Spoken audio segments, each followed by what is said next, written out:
You're locked in to the hottest station on the planet. Resistance is futile. The revolution has begun.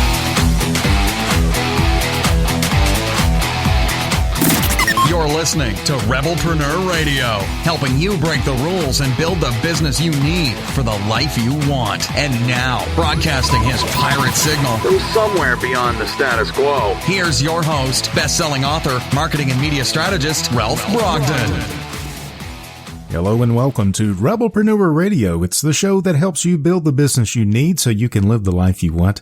I'm Ralph Brogden. Something that we don't get to talk about as often as I would like to is how to build your business around a cause. Social entrepreneurship, making money while you're making a difference in the world and using your business not just to create the life that you want, but to help other people create the lives that they want and really adding value over and beyond just whatever it is you happen to be selling. We've got a great example of that here on Rebelpreneur Radio today. I'm speaking with Nick Costelloe and Sean Casey. They are co-founders of Universal Dialect. Nick and Sean grew up living and breathing soccer, and while playing college soccer together, they became best friends. And soon after graduation, they combined their passions of soccer, adventure travel, and giving back to create Universal Dialect, a business that funds the giving of soccer balls to kids around the world. What a great concept, and we're really lucky to have you. Nick and Sean, welcome to Rebelpreneur Radio. Thanks for having us on, Ralph. Yeah, thank you for having us on. And so we're going to get right into it. I want to hear about how you got the idea to create a business on the basis of social entrepreneurship. I've got the story here in front of me, but what were the triggers or the influencers in your life when you realized this is something that we can do? Yeah. So we wound up founding Universal Dialect as a social mission driven company for a number of reasons, but a lot of it actually relates back to when I went down to Peru with one of my soccer teams growing up. So I was 15 years old, and we went down for a pretty standard 10-day soccer trip. Something that a decent amount of teams wind up doing is going overseas and playing with people from other nations, get a little bit of a taste of the soccer all over the world. But when we went down there, we quickly realized that it wasn't like playing in the States. We played against teams from all over, within Lima, on the outskirts of the city as well. And on our last day of the trip, we wound up playing against a team, on a dirt pitch. The goals had no nets, and a lot of the kids that we were playing against actually had ripped up jerseys. It was still such an amazing experience, and they welcomed us into their community.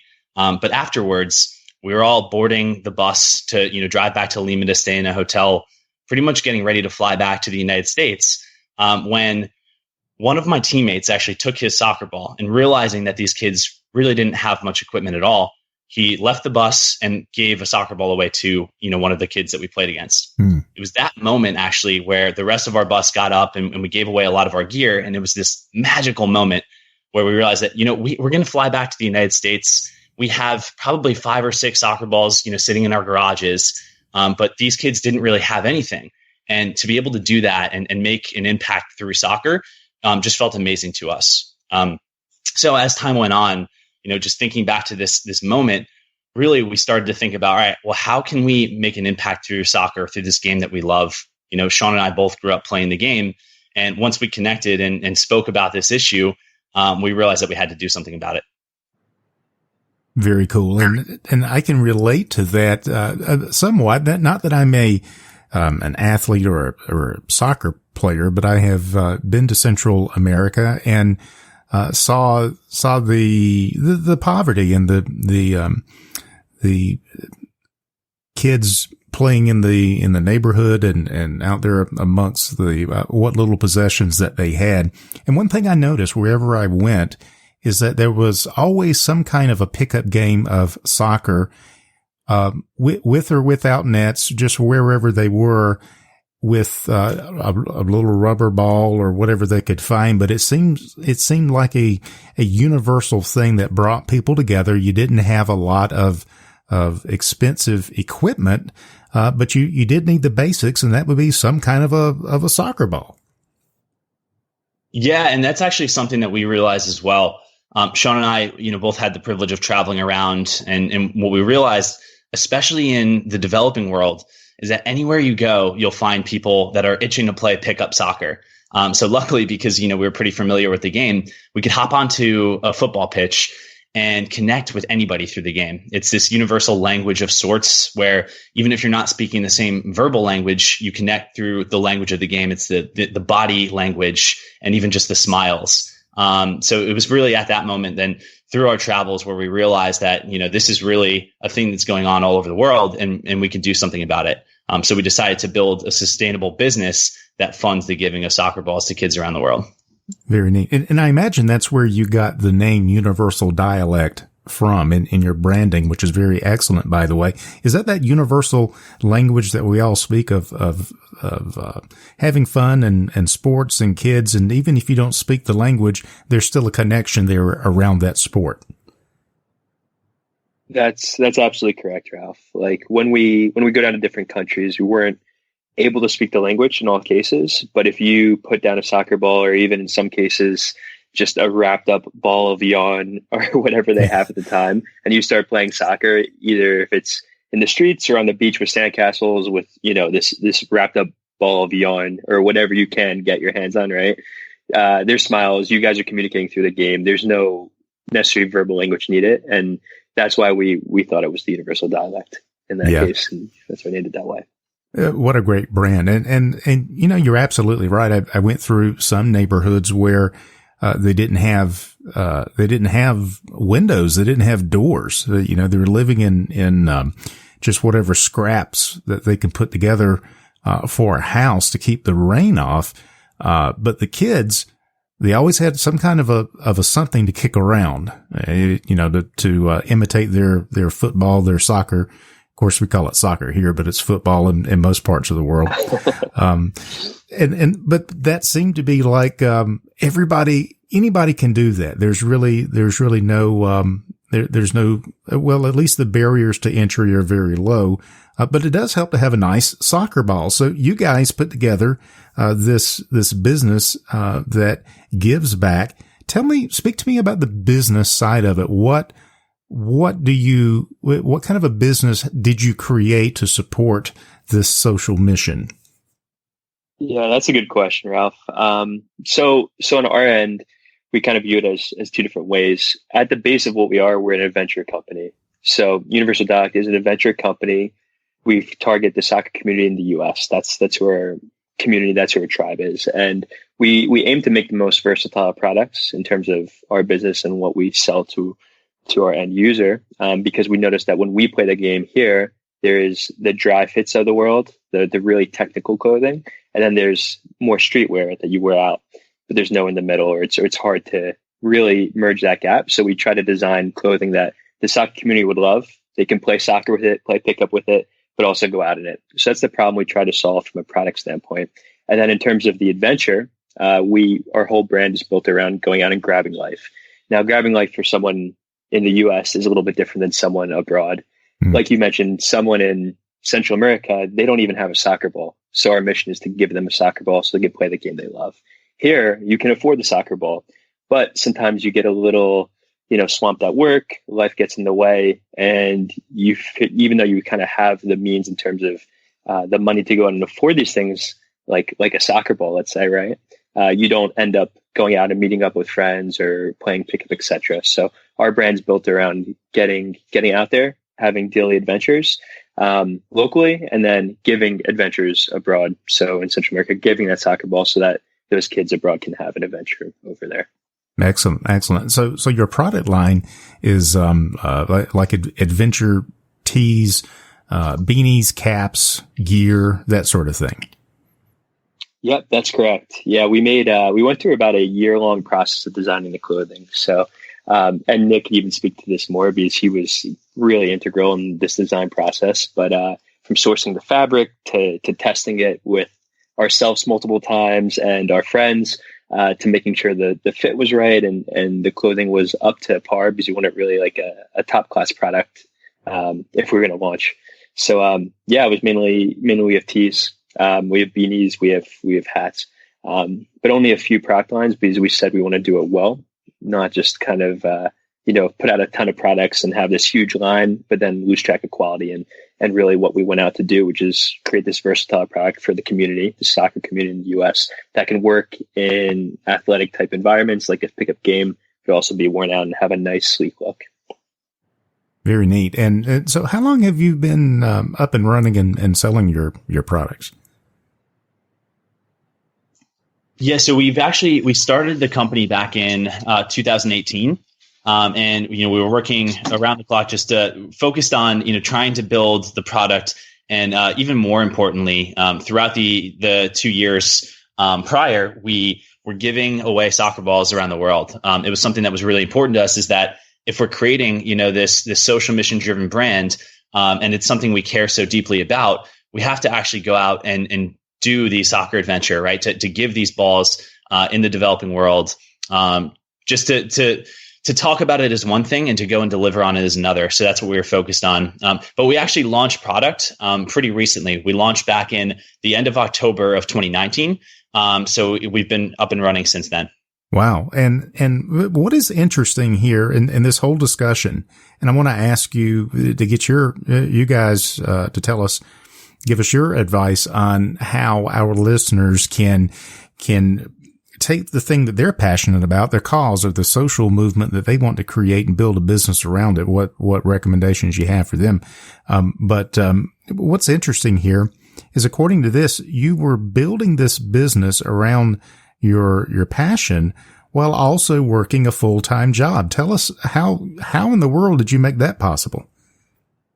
Yeah, no, great question. And yes, we're both involved in, whether it was full-time work. Sean was actually in full-time school, going back for a master's degree at the time that we were building the business. So we both had a decent amount on our plate. But yeah, what we found is that like just the continuous process of each day, plugging away at building, the brand and building the business, it was so important. And actually, this is something that I learned from Sean. Probably the reason that we're such good friends is that, just consistently every single day, making progress is so incrementally important in reaching that goal.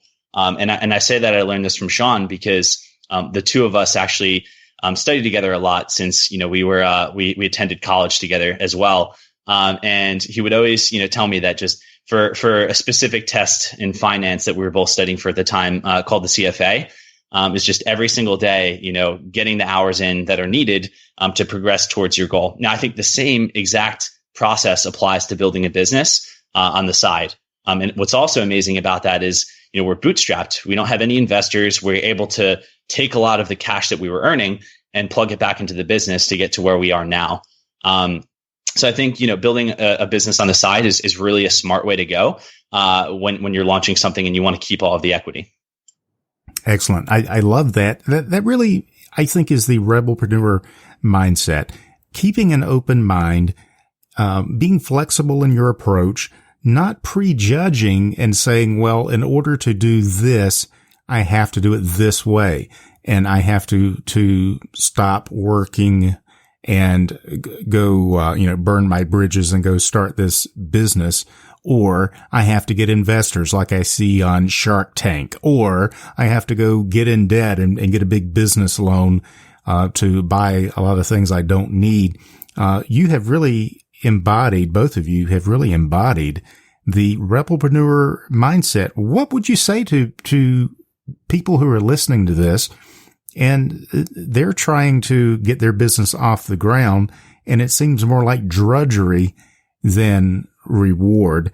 How would you advise them to be able to do this in a way similar to what you have done, it that they can do something that they're passionate about and something that makes a difference in people's lives, that it's not just about making the money, which is important, but it's also about making a difference. How can we make that switch in our head and do a similar thing like what you guys did that is making such a tremendous impact on people? Yeah, another great question. So I think that first of all, and one of the most important things is having that full-time job, like we spoke about, gave us a little bit of runway to really figure out what we wanted to do. And as you know, when you're building a business, there are ups and downs, right? So when you have those down moments, it gave you a little bit of cushion to pivot, change direction, whatever you need to do.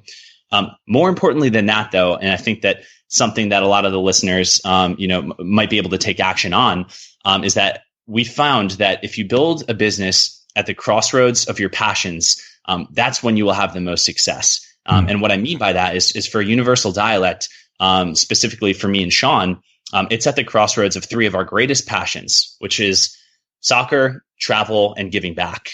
So when we take three things that we care so deeply about and build a business around that, it's easier for us to get to where we need to go. And it's the interest level, of course, incredibly important.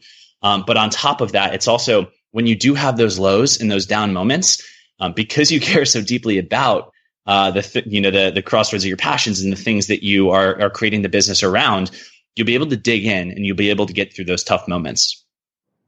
I think that's really good advice. And I think having that bigger purpose, the bigger mission that is beyond yourself and beyond just building a business, making money, the typical things that you hear, that will not sustain you through really, really difficult times. I'm really impressed with the work that you guys are doing. And I see on your website so far that you have already given away or funded and given away 814 soccer balls. Tell us how that promotion works. That when you buy X, that creates a gift of a soccer ball. Just walk us through how that works. Yeah, absolutely, Ralph. So we took basically Tom's model, the 1-for-1 model, and just tweaked it a bit. We liked the fact that it was simple. Tom's is buy one, give one, right? So the buy one, give one model. We, as a startup and making higher quality products and also getting these balls to the kids in different countries, it's a little bit more expensive for us to reach our mission. So we went the buy two, give one. So any two products you buy, 2 t-shirts, 1 hat, 1 t-shirt, any 2 things, we'll fund the giving of a soccer ball to a kid in need. That'll be locally and abroad. We'll source the soccer ball and get it to the kid in the location. We're agnostic. So we've been to most continents, not all, but we're working on it. And we figured that was the best approach because in communication, there's many different social brands out there. It can get a little bit tough. We even kind of tossed around the idea of doing a different amount of soccer balls per different clothing. Like if the margin for a certain product can afford a larger donation, we consider that, but the communication gets a little bit too tough. It's very simple to just say, oh, I'm sorry. No. Any 2 things you buy, equal a ball. So even if you buy one, someone else buys one, it equals 1 ball for a kid in need. And it was pretty easy and simple. And that made it very easy for us to convey the message to other people and understand what we're doing. Well, as a strategic communication specialist, I really love how you tapped into the simplicity of this. And even though you can make the offer more complex, you can't communicate it as effectively. And so you stayed with the simplicity of it. I love that. That's genius right there. So you buy 2 products and, by buying those 2 products, you are funding a soccer ball. And, I guess you get to go and deliver at least some of those in person because that's what you like to do. You like to travel, the adventure and all of that. And, that is giving you the option to do that. Yeah, absolutely, Ralph. And we do a mix. We would love to be on every single trip, but as we scale, it's going to become harder and harder for us to just give out the amount of balls on these trips. But it's funny because our first main trip was actually back to Peru. So the story that Nick talked about in the beginning, we went back to Peru and gave out balls there, which was pretty special. And yeah, we've been to Tanzania is another big spot that we've been to, helped out a few schools over that way.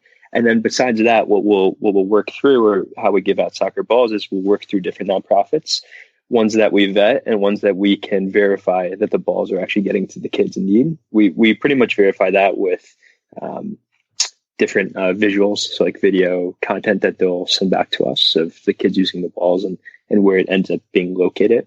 And we found that pretty helpful because we can pretty much seed them with 1 to 5 balls, let's say, on the first go around. If they provide us with the content that shows that the balls are getting to the kids in need, we can obviously up that ante as we have more balls to give. So we do it in 2 main ways. There's a third way at times where we work with like local, also basic nonprofits and organizations to give out balls too, just because we feel there is still a need in the US. It's smaller than in other countries and not as stated, but we feel it is important to give locally too. So that's how we target either go on trips, work through nonprofits, or work through organizations locally to give out the soccer balls, with the key being the kids have to get the balls at the end. Yeah. Very nice. And so another couple of things, just from a strategic standpoint, you didn't reinvent the wheel in terms of you found somebody that was doing something similar to what you wanted to do, and you repurposed that for your offer. So Tom's is buy one, get one, or buy one pair of shoes, we send a pair of shoes. Yours is very similar, but it is customized to your business and your passion. So kudos to you for keeping it simple and actually taking action on that. You have a great concept here. What are you working on right now? What's the next steps here for Universal Dialect?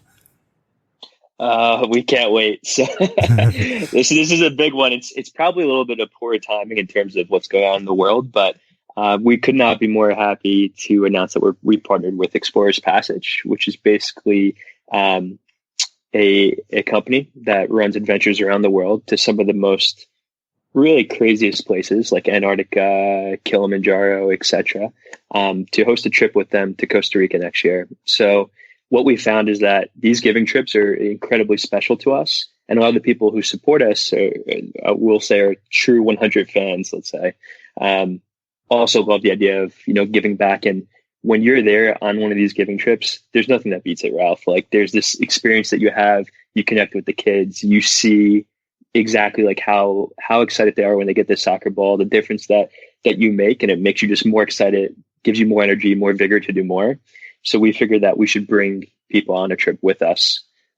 Costa Rica is the desired location. It's going to be early next year, and it's going to be about a 7-day trip. So 5 days of adventures, ziplining, whitewater rafting, surfing, all of that fun stuff, and about 1.5 days of doing different mission-driven soccer-related giving and playing with kids and taking them to a professional soccer game. We have all these things lined up. So that's what we're really excited for right now. I guess maybe good timing because flights are really cheap, right? So look on the bright side of everything. But I think that has to take the cake right now. Yeah. That's our first big trip we're bringing people on. Very exciting. So again, a great example of taking the things that you're passionate about, building a business around, not just providing for yourself, but for creating social good, supporting social causes around the world. And so I encourage our listeners, see what these guys are doing and then ask yourself, how can I take my business to that level, where it's not just about me, but it is about, other people and giving back and supporting causes that, are really making, a difference in the world. Now, one thing, guys, I'll tell you, when you go to Costa Rica, make sure you schedule some time to visit a coffee plantation. Definitely.